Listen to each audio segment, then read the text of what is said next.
all of you who are here, to Shri Krishna, Shiva, for making this possible on this auspicious day. I have maybe 15 minutes to talk to you briefly, and I would like to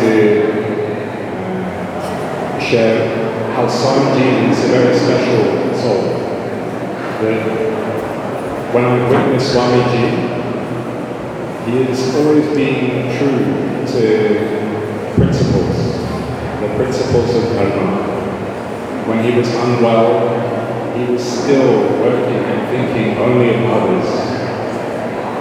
He's always only thinking of others.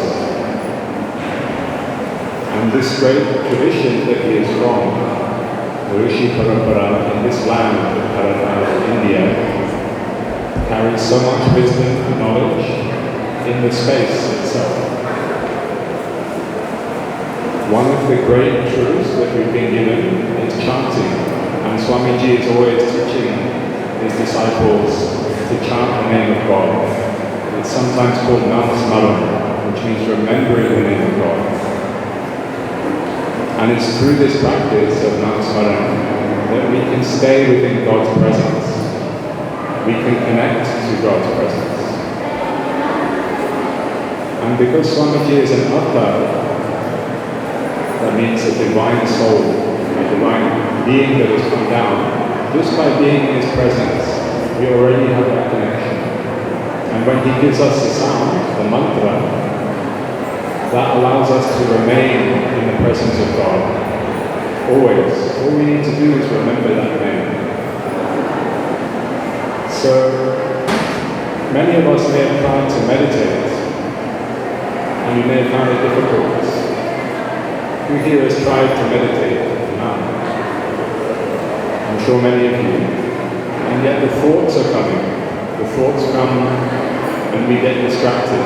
The mind is like a monkey mind. It wants to jump from one subject to another.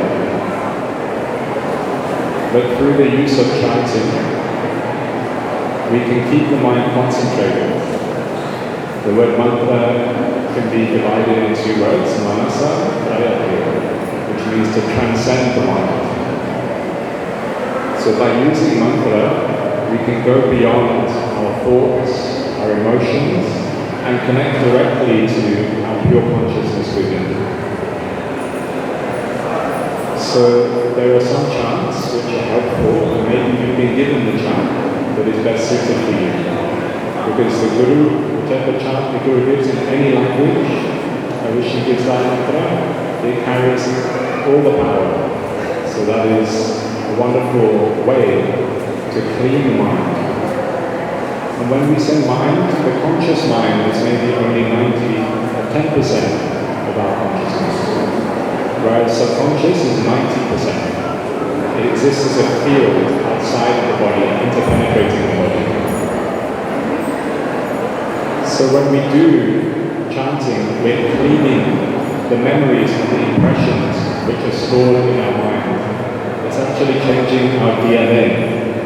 It changes our very being. People who chant regularly, their face changes. Their emotions change. I know I can speak from my experience that my whole life changed. In the last 15 to 20 years that I've been doing chanting, I'm a completely different person. And I continue to change. So I'd invite you now, if you'd like to chant with me. I will chant a few mantras for peace, for world happiness. Because today we've come together as satsang. Satsang means company of truth. So people have come together to imbibe truth.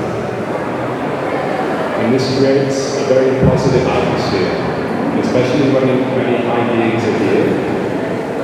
It elevates the consciousness of not just the people in the room, but the whole environment and the whole world. So I can chant some mantras now, and then afterwards you can join.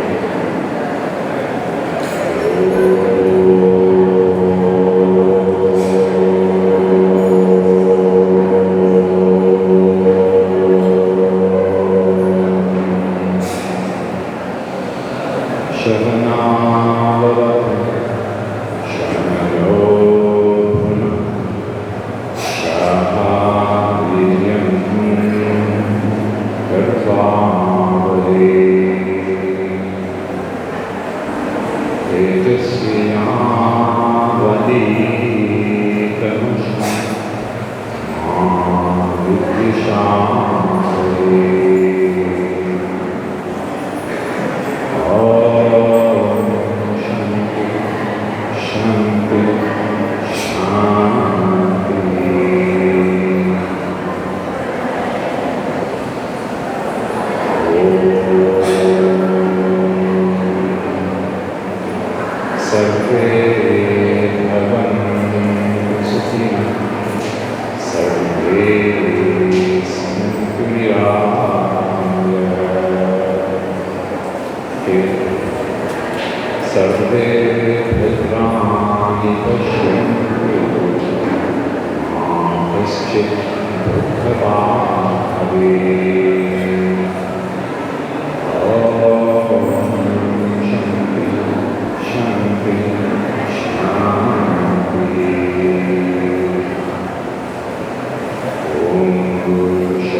When we're chanting, we can chant during activities as well.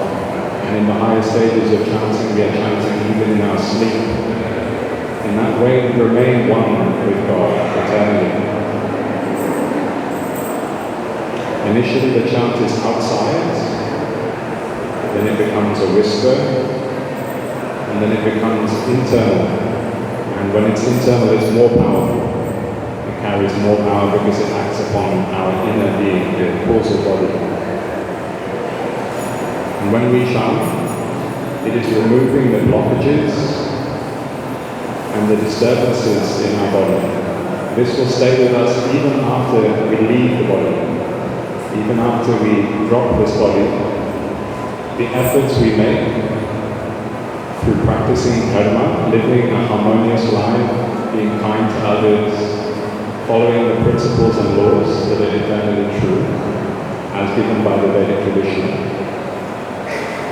practicing charity, giving to others, self-sacrifice, speaking the truth. All of these principles that the Vedic tradition has given. Eventually we purify our bodies, and this effects will last beyond this lifetime. Whereas any material gains we get through engineering or other professions, they only last until the end of this life. The Vedic traditions have sciences of chemistry which talk about the pH levels of lemons changing with the age, and alkalinity. They talked about the sun being the center of our solar system 1,000 years before Copernicus. They had extreme foresight to see into the future, to see the current times we're living in today, and provide us tools that we're given today by the Rishi Parampara, which means the tradition that has been handed down. Those teachings have been given from master to student for thousands of years. And in that way, we still have the ability to rise up. A true guru is so necessary in our lives.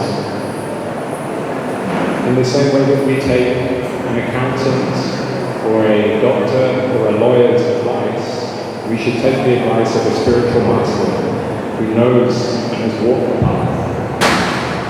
Only then we can have a chance to succeed. Otherwise, the risk of danger is almost certain. So take shelter at the Guru's feet.